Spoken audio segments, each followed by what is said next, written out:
Hello, and welcome to another Porter's Product Marketing Podcast. I'm your host, Josh Porter, of course, and today we're diving deep into the art of storytelling and product marketing.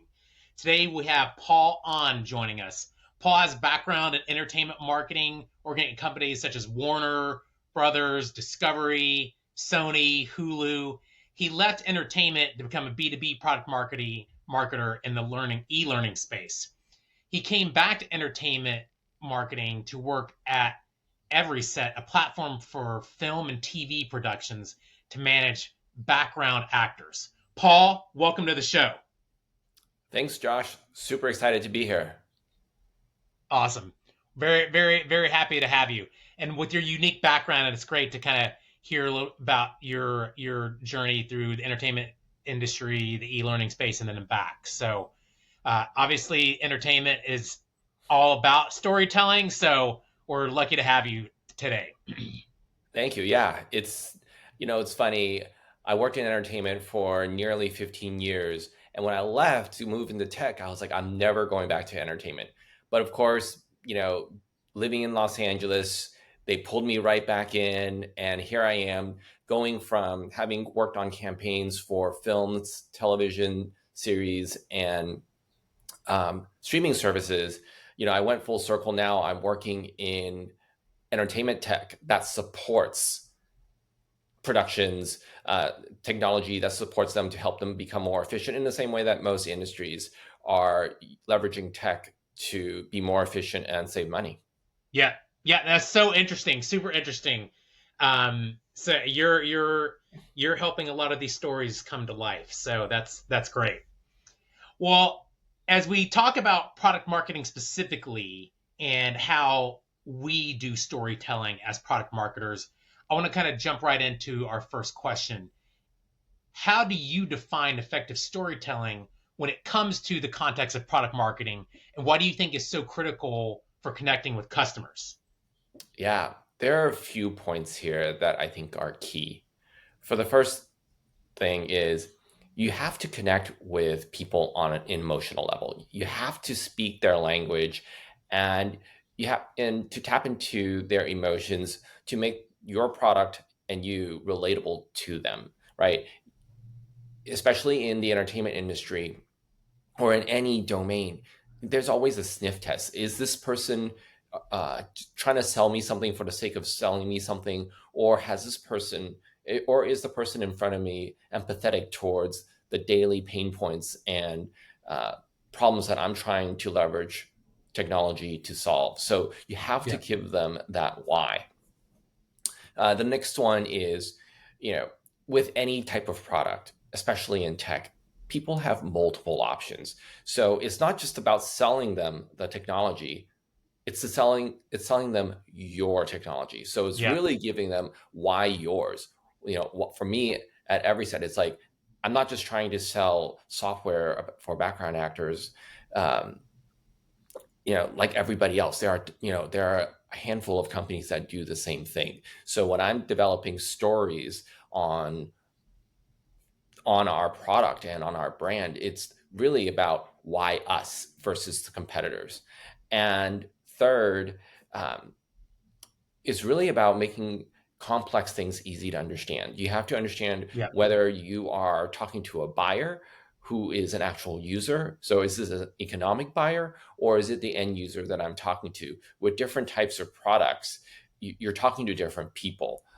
In different parts of the sales cycle, you're talking to different people. So you really have to understand what problem they're trying to solve. Are they just the champion that you're talking to? Then you have to feed information to that they will take to their stakeholders, or are you talking to that decision maker? So you have to be super mindful about that. And that really impacts the story that you weave together. Yeah, absolutely. Yeah, and it's interesting. So if I really summarize that too, one, you got to connect emotionally to the audience. Two, you got to differentiate against the competition, and then three, make that complex information easier to understand. Absolutely. Yeah, that's perfect. So, well, and I think as you kind of think about that in terms of storytelling and how what makes that effective, it's really interesting to kind of think about how you use that kind of framework to create your story. So with that insight, once you have this kind of broad idea of the story you want to tell, what are those steps that you take in order to craft a compelling brand or product narrative that you feel like resonates with your audience needs and pain points? Yeah. Let me give you an example of my process. So I just started at Every Set at the beginning of the year. It's kind of crazy. I've been there for just over, 60 days.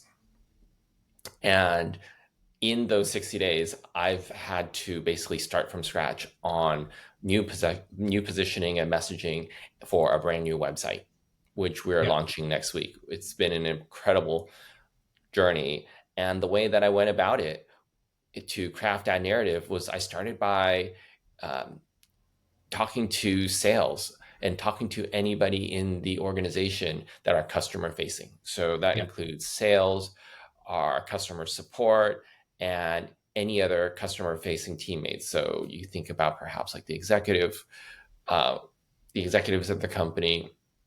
Then I talk to product and get a better understand why we built this product. Why did we build it the way that we did? Yeah. Compared to how our competitors do it, and who we built it for. Then I went off and took all. Oh, of course, can't. The most important step after that was talking to customers, and Yes. check and see whether why we built it and who we built it for really lines up with their usage and how they perceive our product. I take all of that information, then I essentially draft that story, and then I have to go back and test it with everybody. I have to validate the story that I'm telling. I have to validate the the words that I'm using, the jargon a little bit without getting too jargony, but yet you have to still speak in plain language. Then I test that with the various folks that my website and my story are going to be shared with, and then you just iterate and iterate and iterate till you fine tune and get to a place where you feel confident that it's going to resonate with these folks. So that's exactly the process that I undertook, and it was great. I interviewed, I think, like 17 to 20 people, Wow. and Yeah. it was a lot. And uh, when I really looked at all of that information that I gathered, it, you know I had a lot of different directions to choose from, and the one that I ultimately decided that was right for me actually came from a customer. That the way that they perceive that, and then actually a few customers said this without me even planting or seeding this thought in their minds. But basically, a few of them said, the way that we perceive every set as a customer, and how we use your tool on productions, because it's used across the producer, the assistant directors that are on set. It's used Hmm. by the PAs that are on set, the production assistants. Then it gets used by the accountants that basically do payroll for all the background actors, Yeah. and then of course the background actors get paid. So it's like it's a full circle system that touches so many different groups, and for them, having all of that information in one system made the system a source of truth. And I was like, oh, wow, I never even thought about it that way. And really, that's how we're positioning, and that's how we're going to be positioning our platform, which is that it's a source of truth for these productions. And we want to make sure all customers feel and perceive our product in that same way. Yeah. Yeah. I like that. So a few things from that. So the main three things that you did in terms of the process of creating that was talking to sales, talking to product, and talking to customers. And Exactly. and of course, the ultimate is customer. I mean, customers, understanding your audience, marketing one on one, which I repeatedly tried to say is that you've got to understand who are you talking to. Why does this product even exist if not for the person who's actually buying it? So that's great. It sounds like you got lots of great insights from not just the customers but also the product and the sales team. And I also think one interesting piece that you mentioned there as well is, after all those insights, you had this aha moment of, I hadn't thought about this particular product being kind of this one source of truth for for this customer, and probably the customers haven't thought about that either. And so that's one of the great things about storytelling and product marketing is you have this aha moment when you put all those pieces of data together from your interviews that, oh, I could think about the product as and position it this way, something that I hadn't considered before, which is something that you can translate into a benefit for your customer. Absolutely. Yeah, that's exactly it. And it was huge. Like I never went in thinking that this is how I wanted to frame it so that I basically seed all the questions to get the answers that I was looking for. I kind of left it open ended and I was like, well, what value does it provide for you? What are the attributes about it? What are the different aspects of it? What are your favorite features?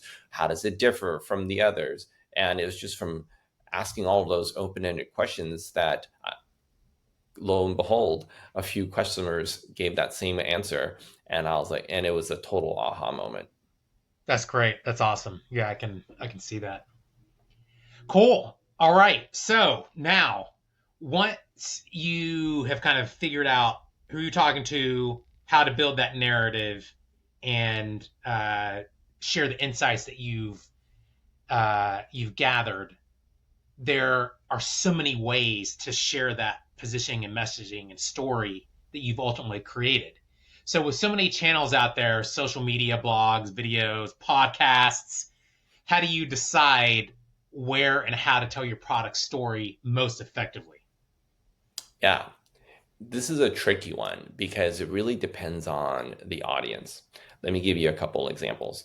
So in those handful of years where I left entertainment and I was working in the B2B tech space, I was mostly in the e-learning space.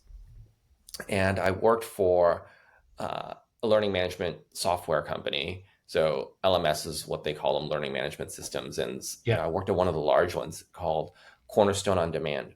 Well, this particular domain is is it's been around for a long time. It's been around for basically around 20 years. And they're really big on analysts. They have these long-standing analysts. There are a dozen of them. There's Yeah. one in particular named Josh Bersin, and companies spend tons of money getting his advice. They spend tons of money to work with him, uh, to advise them, helping them shape their positioning. Telling stories about their products and this industry in particular has tons of conferences that lots of large companies go to. Yeah. So, having a huge digital presence and having this in-person presence makes a big impact Yeah. for that. So that's kind of where you think about what is your strategy? So blogs are a big thing. Working closely with analysts are a big thing because people read those analyst reports and Yes. reviews, and analysts do podcasts and so forth. So then you want to show up on their podcasts, right? Or you want to have Yes. your own podcast. Cornerstone did have their own podcast. I don't know if they still do. Then, I'm now at every set in this entertainment industry. Now, yes, I'm in entertainment. Well, it's a huge industry. Well, it's a small industry, but it's also a big industry, right? Yeah. And you have folks that are at the studio level who probably, they're more white collar. They're going to read maybe a few blogs here and there. Um, but there aren't analysts that are evaluating different tools and softwares that entertainment companies utilize. Yeah. And but that's not who we're selling to. Those people are not paying our bills here. People Right. that are really buying our product are productions. So they're Yes. producers that are making decisions on which software to use to run their production, right? They're production accountants who are working on set. These are assistant directors and production assistants who are hands-on using our product, or in casting directors, right? Well, these people are not really most of them are not really digitally savvy. They're not reading, they're not going to G2 to learn about different tools and products. Yes. Right. Everything is word of mouth. These people are blue collar people. There's absolutely nothing wrong with that. They don't care about your social media ads. They're not on Facebook. Yes. They're on Facebook and Instagram and X for um, for entertainment purposes, Yes. Yeah. right? They are on LinkedIn. They utilize LinkedIn as their Rolodex, but they're not consuming content on LinkedIn. So Yes. for me to Yes. invest time, effort, and money into those mediums are not are not going to provide much of an ROI. It's a word of mouth industry. So if it's a word of mouth industry, what do I need to do? What do we do? So then it's kind of like guild events or those types of activities. Like what associations do these people belong to? How do these people learn? Where do these people meet more people Mm-hmm. to expand their network? That's where we are basically doubling down this year to make sure we have a presence at those, to build credibility, to tell our story, and to grow our product aware and brand awareness. That's how we're doing that. So, that's how we choose. So, when it comes to choosing what channel to invest in, it's really, you have to think about where are your customers. And I know this is so cliche, but literally, you got to be where they are. You got to meet Yeah. them where they are. Yeah. Yeah. That's great. And this is so good because you have experience in multiple industries, and so you can compare and contrast those audiences, not only how you tell the story but how you reach them. And so I love that kind of contrast of with learning management systems, very much like a lot of other B2B SaaS products, there are analysts who report on and review these products, and a lot of tech buyers are looking at those analyst reports and getting their opinions and where this particular technology is ranked in their reports. So yes, they are absolutely looking at that. But I like your point too with with the entertainment industry that you're marketing to. This audience doesn't necessarily, they don't look at analyst reports, they don't look at G2 like somebody in the tech industry would. They're going to have other channels like you mentioned, like these guild events where they're going to be looking and attending, and they're going to get this kind of more word of mouth way of understanding what your product is. So I love that kind of that contrast of, hey, there's two different audiences and they have way different ways of reaching them, and so you just got to be aware of that and how you're actually distributing your storytelling. Absolutely. Awesome. All right, so once you develop the storytelling approach, how do you measure its impact or success, and then what kind of indicators show you that you feel like you've truly indicated or connected to your audience? Yeah, great question. And this is a tricky one, right? If you think about the folks that I'm dealing with now, um, really, it's like, how do you measure that impact? And for me, what's really important is figuring out like the why. Like, why am I doing this? Why am I repositioning? Why am I, sorry, updating our story here at a reset? And it's to figure out like, what is the goal? You got to figure out Hmm. like, is your goal lead gen? So if we had a lead gen issue, then I'll be looking at, hey, does this lead to an increased number of demo requests? Are we having more of site traffic? Hmm. And if that's our business goal, right? So it's all about that. What is that business goal? If we are seeing that, hey, you know what, we have a solid pipeline, it would be great to still grow our business and grow our revenue. Then that would change to me looking at, for example, our win loss rate, Yeah. right? So like, how many demos are we giving every month? And what was our percentage before we updated our messaging and positioning and launched our new site? And what is it after, for Yeah. like 3 months after? So you start measuring those win loss rates and your win percentage. So that's another way you can look at it. Or you can really zoom out even further and just look at overall revenue. But while that is a thing, I don't think that's necessarily a thoughtful way to approach your story, because you can't just expect to launch a new website and launch a new story, update all of your marketing materials across website, your decks, your one sheets, your explainer videos, and all of that, and suddenly expect your revenue to grow, Yeah. exponentially. Yes. That is that's unrealistic, right? You Totally. really have to solve one thing. So Yeah. whether it's this is when it so if it's a retention issue, then it's like you're looking at renewals. If it's a if lead gen issue that you have, then it's like, hey, are we getting more customer reach outs? Are we getting more people filling out our forms? Are we getting more? Is our sales team doing more discovery calls because we're getting people interested with the story that we're telling in our marketing materials and so forth? So it's just really figuring out in advance, like why are we doing this, and so that you kind of solve for that. You kind of work backwards. If it's a story, if we're going to update our storytelling, what are we trying to accomplish here ultimately? um, so that's kind of how I measure that impact. Yeah, that's great. It's kind of like the beginning with the end in mind, right? Just Yep. kind of know what goals you're shooting for, and if you're not thinking about that until after you've done all the work, then it could be potentially just wasted work in the end. So good insight there for sure. All right. Well, these have been really good insights. I really appreciate the way that you approach storytelling. And I think it's a good framework for people to kind of think about as they market to their own audiences.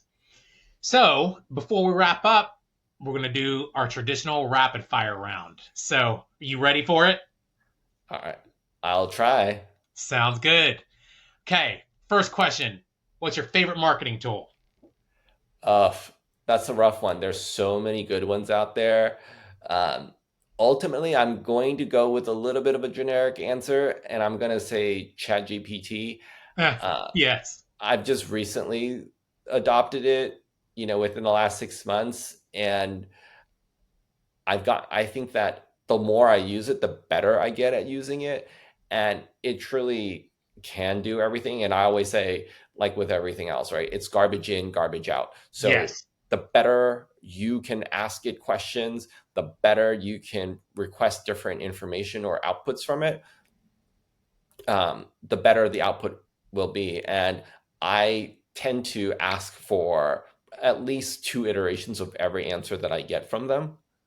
I'm like, oh wait, you're missing this, or I didn't ask you about that. Can you kind of reframe that, and but also infuse this instead, or in addition to what you did on the last round? And the answers just get better and better. So I would say that that would definitely be a uh, huge and invaluable tool for me. Absolutely. Yeah. Getting that the specific input to get the specific output is exactly how you do it, because you can be very generic and then get generic answers. So I think, yeah, I totally agree with you on that, and I use it all the time. So I'm with you on that. So yeah, maybe a generic answer, but there's truth to generic answers still. So awesome. All right, second question. What do you think is the most underrated skill in product marketing? I think the most underrated skill in product marketing, and I think this is probably a pretty general one for everyone, is knowing how to or when to ask the right questions. Really Mm, understanding is like you get so many different requests, and um, there's so many, and a lot of times there's so much gray in product marketing. So if you don't ask why people need something, if you don't diagnose what problem they're trying to solve with all of their requests, or if people are not asking you for anything and you just have to figure out like how are you going to add value as a product marketer, what are you going to focus on, what project are you going to take on or support, really understanding the goals of the business and of your various stakeholders and your counterparts across the organization, and then asking those right questions so that you can really make an impact, a material impact on helping move the business forward. So I think that's a hugely underrated skill, asking the right questions. Absolutely. I there's this adage that he who asks a question is a fool for 5 minutes, but he who doesn't ask a question remains a fool forever. And I think that's so important. Curiosity is really key to, you're right, not just product marketing, but any job. And when you stop asking questions, now you need to know when and how to do it, but you need to have that drive to fill your knowledge gaps. So I think I'm 100% with you on that. Awesome. Third question: what's the biggest mistake to avoid in product marketing? Oh, easy one. And I see this happening around me at, multiple companies that I've been at, which is just saying yes to everything. You Mm. know, Right? because people are always going to ask for something. They don't know what else you've been asked by everyone else, every other department. So Yes. the easiest thing is to say yes to everything. You are completely overwhelmed. You can't focus on anything. You are literally a chicken, running with its head cut off. But the most important thing here is, you know, before you say yes to anything, is really ask, like, why are you asking for this? And once again, which ties back to the last questions, why are you looking for this? What is the impact that you're trying to have? What is the problem that you're trying to solve? If you're asking for example, another data sheet, I say, okay, why are you asking for this data sheet? Do you think that you're actually going to close more deals because I come up with that I spend, you know, hours and hours, weeks and weeks working with copywriters and my creative team to develop another data sheet? Do you really think that you're going to, close more deals as a result? Or do we take what we have and improve on that? Yeah. So really trying to diagnose like what the problem is and why people are asking for something, because you might have a more creative idea, or and even be able to get them something faster, right? So they Yep. ask for another data sheet. They kind of know it's going to take weeks, maybe up to a month, depending on the size of the organization. And you have to vet everything through legal at the very end, versus, hey, can we improve on what we have now, or can I provide you with some proof points that you can use tomorrow that I have at my fingertips, Yeah. Yeah. or some customer quotes, or key case studies that you haven't been using that but you could, that could increase and make an impact for you right away. So really trying to help them diagnose, help them help themselves. Yeah. So yeah, and I think that's a huge mistake. I see this happening to a lot of product marketing teams where they just, the the product marketing leaders, sometimes will just say yes because they're like, hey, I have a whole team of product marketers. They can go and execute this. We have creative resources, so forth and so forth. Yeah, go make it happen. But then, yeah, but we could be that much more effective if we ask the right questions once again, and not just say yes to everything. Yeah, I'm with you on that as well. I think, yeah, you can't possibly say yes to everything. Even if you do, you're not going to be effective at all of it. And also, you're right; they don't know everything that you've been asked to do personally. And so, I like this idea of either you have to say, you need to say no in certain cases, or it's just a matter of providing alternatives that they didn't consider in the first place. It's like, well, I need the complete new data sheet. Well, do you? What are you really looking for? Because that's just an output you're looking for, but what's driving this? And then when you find out what's driving it, then and you provide alternatives, yeah, that's a smart way to approach that and say, hey, you know what, this is your pain point. This you and you think that this will solve your pain point. I've got a simpler way to do it if you want to work with me on this. So I love that. That's a great way to kind of think about that. Yeah, and I'll just cap that off with one thing. The very same company where our team was always being asked to produce more content by the sales leaders. Uh-huh. Every time I talked to the sales team that are out there on the field, all they ever did was complain that there was too much content. There was too much materials for them to send out. So I'm like, here Yeah. I have the sales leader asking me for more data sheets, more decks, more slides for for the template, and then I have salespeople are like, dude, you're giving me a sales deck template with like 80 slides. There's no way I can ever get through even half of it. I know I pick the ones that I want to use for this particular customer or prospect that I'm presenting to or pitching to, but it doesn't make sense for there to be this many. That also shows that you're not focused and your story is not tight. Yeah. Yeah. Absolutely. Yeah, I like that. All right. What's one thing you wish you knew when you started in product marketing? Ah, um, how invaluable it is to get access to customers. Mm, It is so important. You know, we're not like the sales team that we're in front of customers all day, every day. We're not yes. talking to them. But being able to get access to them once in a while, to be able to pick their brain about like why they bought your product, what they love most about your product, what they wish your product could also do to inform pipeline, to inform roadmap, Yeah. that is invaluable information. It's also an opportunity for you to test your messaging. Maybe it's getting outdated. Maybe you now have, you say you're the best because you of one particular feature you may have or whatever, and then everybody else achieves product parity. So then it's like, well, how are you going to position yourself differently? So it is invaluable to get access to customers, and it's something that it's a little bit more challenging to be able to get access to customers as a product marketer at some companies, but it's really important to push for that. Absolutely. Yeah, you're spot on with that. That's not something that can easily come to a lot of product marketers is just getting access to customers.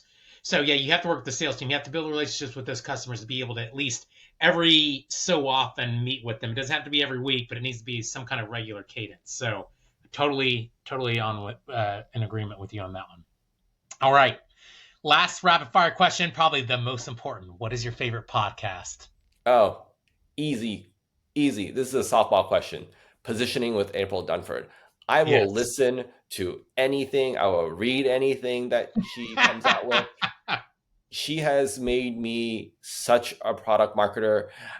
I probably shouldn't over promote this because then she's going to expect a check from me. But I will say that, yeah, she's been tremendous. Think the information she shares, the stories, the anecdotes. I mean, when she did her episode on jobs to be done, I literally leveraged that exercise to come up with positioning for a product that I worked on at my last company, and it totally like it made everybody like it blew everybody's mind how I basically infused the jobs to be done. I was like, well, here's the thing: if we have a a product that is not very mature, we're going up against big incumbents, and how are we going to be able to tell the story? At least at first they called it a, whatever alternative. That's how they were going out with it. And everybody, all their customers were asking, well, if you're an alternative, why don't I just buy the actual thing? Why would I want the alternative? Right. Yeah. And so I came in with a jobs to be done approach. And I was like, well, here's the thing.